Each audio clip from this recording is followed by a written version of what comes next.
Smile and get one back. Another and another, and then do smack.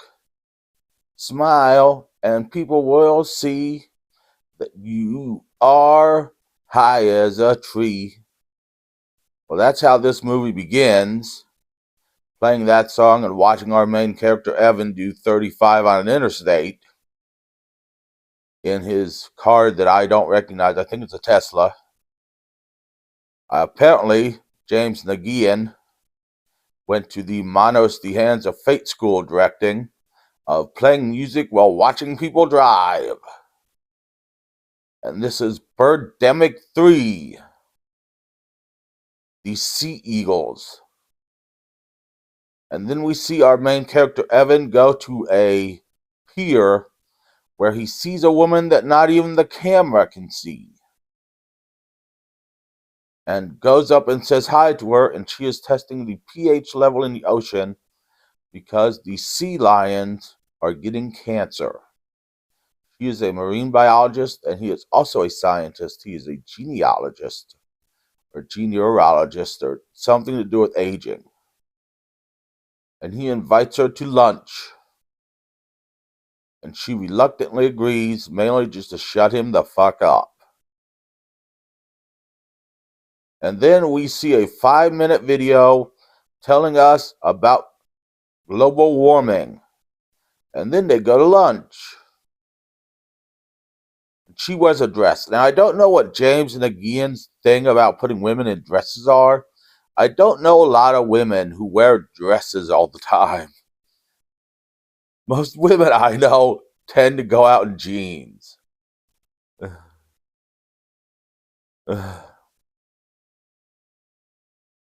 And they talk about global warming. Then they walk along the beach, and he meets a real estate agent, and he goes, I want to buy a house, but I want it to be surrounded by trees. And then the real estate says, no, that's not a good idea. So then we see him make a $10 million butt deal on his startup company's pills, or whatever they are, to counteract aging that you're supposed to take after 40. Now, I am 40, and I don't take anything to counteract aging. I'm just going to grow old and angry and lose my mind slowly, and eventually be like, who are you? Where are you? What are you? And then eventually be talking to walls. Like that song, Hello Walls, where the guy's talking to walls. That's what I'm going to be like one day, just talking to walls.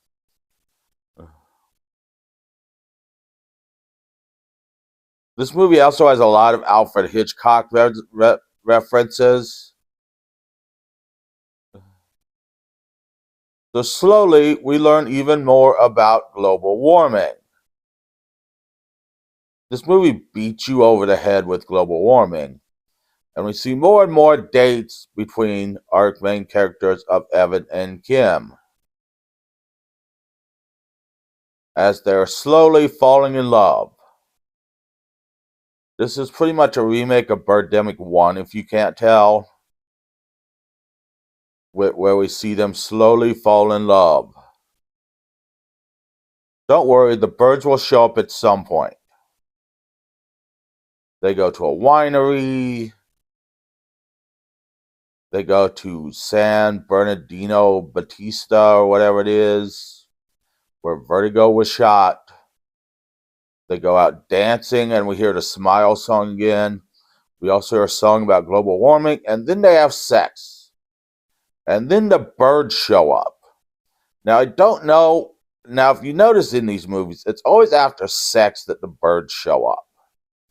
And I don't know why the birds always show up after sex. I don't know if he thinks the birds are Jason Voorhees or something. But the birds always show up after sex. The birds have a sex sense. And I don't know why some of the birds explode. The only thing I can think of is they're strapping bombs to themselves. and yelling Tora, Tora, Tora, and being kamikaze birds. But then we see our heroes of Evan and Kim in a redwood forest, and they meet Rod and his current girlfriend, whose name I don't remember. And the birds go to start circling them. They are the sea eagles, but they run away. And then we see the cast of hairy bikers from the History Channel go in the forest, and they start shooting the birds because they want to drink Modelo's in the forest. Because where else are you going to drink Modelo's? The forest is full of Modelo's. But they all die from the birds, and then our main characters run into the dead bikers and steal their guns. Because where else do you get guns but bikers and black people? And gun shows, apparently. I bought a whip at a gun show, so and then they steal a car and are going around shooting the birds. And we see a bunch of people get killed. And the only person having any kind of fun in this movie is Rod. Everyone else is painfully bad.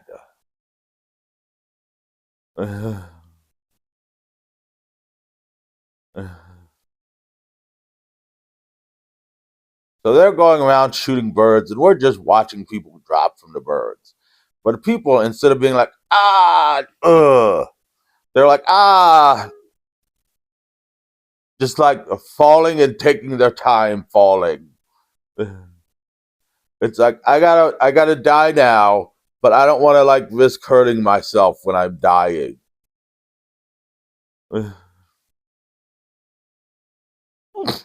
So essentially, we see a black guy go into redwood forest. He has the most realistic death out of anybody.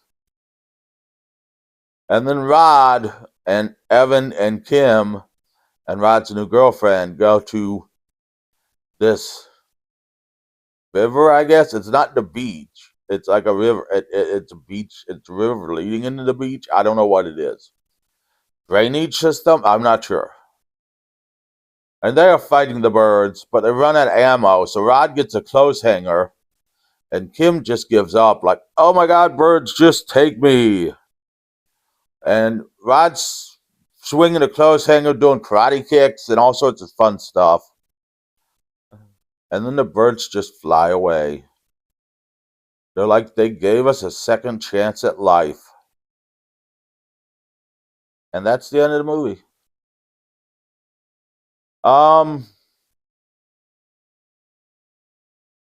It's terrible the first time you watch it.